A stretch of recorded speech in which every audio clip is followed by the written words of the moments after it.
Mira Sullivan had never believed herself capable of something reckless, something wild, something humiliating, something desperate. Yet here she was, standing in the middle of the Aurelia Club, the most luxurious rooftop lounge in the city, heart pounding like it wanted to break through her ribs. The place smelled of roses and expensive perfume, glowing under soft golden lights as chatter and clinking glasses filled the air. Her ex-boyfriend, Adrian Hayes, stood just a few steps away, laughing, charming, effortlessly beautiful. And with his new girlfriend on his arm. 3 weeks. It had taken him 3 weeks to replace her. And now, Mira stood alone, wearing a dress she bought with her last paycheck, trying to pretend she wasn't dying inside. She wasn't going to cry. Not here. Not in front of him. Then Adrian looked over his shoulder at her with a mocking smirk, the kind that said he had already won. The kind that dug into the softest parts of her heart. That's when Mira did the unthinkable. Her eyes scanned the room. She needed someone, anyone, to make Adrian's smugness shatter. And then she saw him. A man seated alone near the balcony, dark suit perfectly tailored, broad shoulders relaxed, eyes sharp and unreadable under the dim lights. The kind of man who looked like he owned danger, walked with shadows, and spoke with silence. He looked completely out of place in the glittering rooftop crowd. Mira didn't know his name. Didn't know his story. Didn't know that the entire lounge avoided even looking at him. All she knew was that she needed help, and he was the only person who felt solid. Before she could second-guess herself, Mira marched straight to him, heart thundering. He looked up just as she reached him. "Hi," she whispered breathlessly. One eyebrow lifted. "Do I know you?" "No, but I need you to do something for me." He didn't blink. "And what would that be?" Her throat tightened. "Kiss me." For a moment, the entire world seemed to pause, like the city itself held its breath. His eyes darkened, studying her face with unnerving intensity, as if he could see every crack in her heart. Then, with a slow exhale, he stood. He was taller than she expected. Taller and far more intimidating up close. But he didn't hesitate, not even for a second, before his hand traced the side of her face. Mira felt electricity shoot through her veins.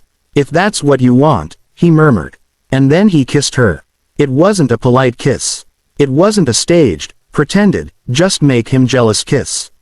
It was slow, deep, possessive, and every person in the lounge turned to look. When they finally broke apart, Mira's breath was stolen and her knees were weak.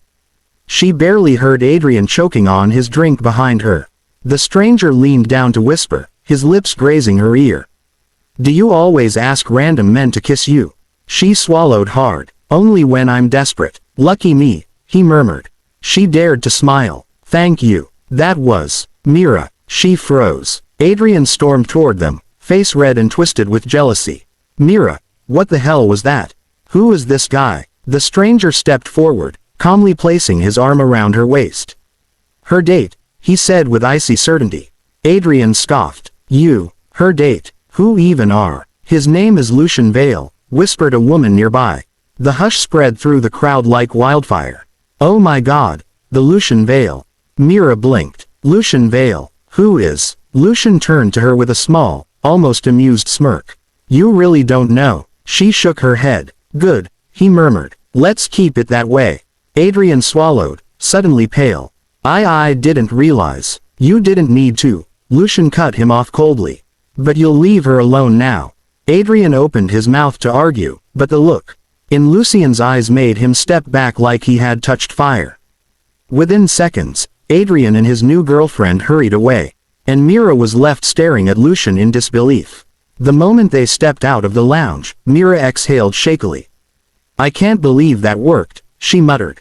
Lucian glanced down at her, expression unreadable. "You shouldn't have needed me in the first place." She laughed nervously. "Breakups make people do stupid things. Like kiss strangers." He teased softly. "Like kiss strangers," she admitted. They walked down the marble steps, the cool night air brushing against them. "Thank you," she said again, more sincerely.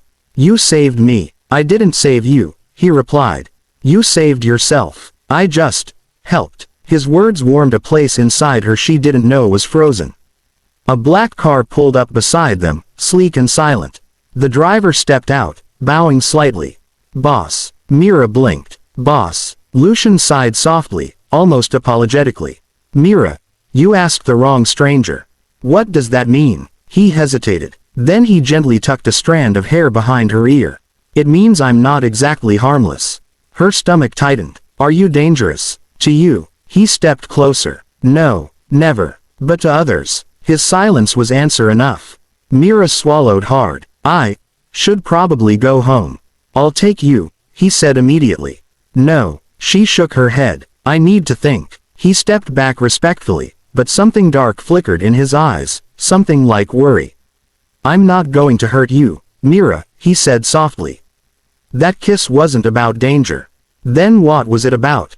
His jaw clenched. Something I haven't felt in a long time. Her heartbeat stumbled. Mira, he said gently, I want to see you again. That's not a good idea. For me, or for you, he murmured. She didn't answer. Instead, Mira turned away and walked into the night, feeling the weight of his gaze on her until she disappeared into the city lights. The next morning, her phone buzzed non-stop. Is it true you were with Lucian Vale? Mira, what are you mixed up in? He's dangerous. Mira threw her phone onto the bed and rubbed her temples. She went to work at the floral shop, trying to forget the intensity of Lucian's kiss, the warmth of his hand, the darkness in his eyes. Around noon, the bell above the door chimed. She looked up, and froze. Lucian stood in the doorway, holding a bouquet of rare midnight roses. Mira, what are you doing here? She hissed. My coworkers are staring. They should, he said simply. I'm here for you. She pulled him behind the counter. Lucian, you can't just show up like. A car screeched outside. Lucian instantly stepped in front of her, shielding her. Two black SUVs pulled up. Men stepped out, armed. Mira, Lucian whispered without turning. Stay behind me. Lucian, what's happening? Consequences, he murmured, for kissing a mafia boss. Her heart dropped. You really are. Before she could finish, a gunshot echoed. Lucian grabbed her, pulling her down. Stay down. His men stormed in, exchanging fire with the attackers. Mira trembled beneath him, heart racing. When the threat was finally neutralized, Lucian turned to her, cupping her face. You're safe, he whispered. I'm here. I'll always be here. Tears filled her eyes. I didn't ask for this. I didn't ask for any of this. No, he said softly. But I did. Lucian took her to his penthouse. Safe, secure, guarded like a fortress. Mira stood near the window, staring at the city below. Why me? She asked quietly. Lucian stood behind her, hands in his pockets. Because you kissed me. That can't be all. He hesitated. Then he spoke, voice low and raw. People fear me. Stay away from me. No, one has touched me for years unless they were forced to. But you kissed me because you chose to. Because you needed something from me. And for the first time, I wasn't a weapon. I wasn't a threat. I was just a man. Mira turned slowly. His eyes looked tired. Human. Lucian, I know my world is dangerous, he said. And walking away from me would be the safe choice. Then why didn't you let me walk? He swallowed hard. Because losing you after having you for even 10 seconds felt worse than anything I've faced. Her breath caught. No one has ever looked at me the way you did, he continued softly. Not with fear, not with greed, but with longing, pain, hope. Mira felt her chest warm. Lucian, she whispered, stepping closer, what do you want from me? He gently took her hands. A chance, he whispered. Just a chance. Days passed. Mira stayed hidden for her safety as Lucian handled the fallout from the attack. He was always near, always watching over her, always soft with her in ways she never expected from a man with a reputation soaked in darkness. One night, he found her sitting on the balcony, staring at the city lights. You're leaving, she whispered. I have business, he said gently. Dangerous business. She nodded. Will you come back? She asked quietly. He stepped closer until his forehead touched hers. I'll come back for you, he said.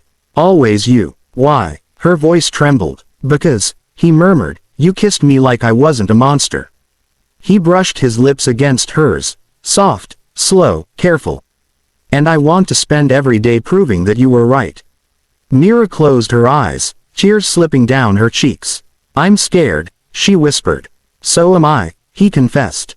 But some things are worth the fear. She opened her eyes. Lucian, come back to me. He nodded once, firm. I will. And with one last lingering kiss, he walked into the night. For the first time, Mira understood. She hadn't just kissed a stranger. She had awakened a man the world feared, and healed a heart no one knew he had.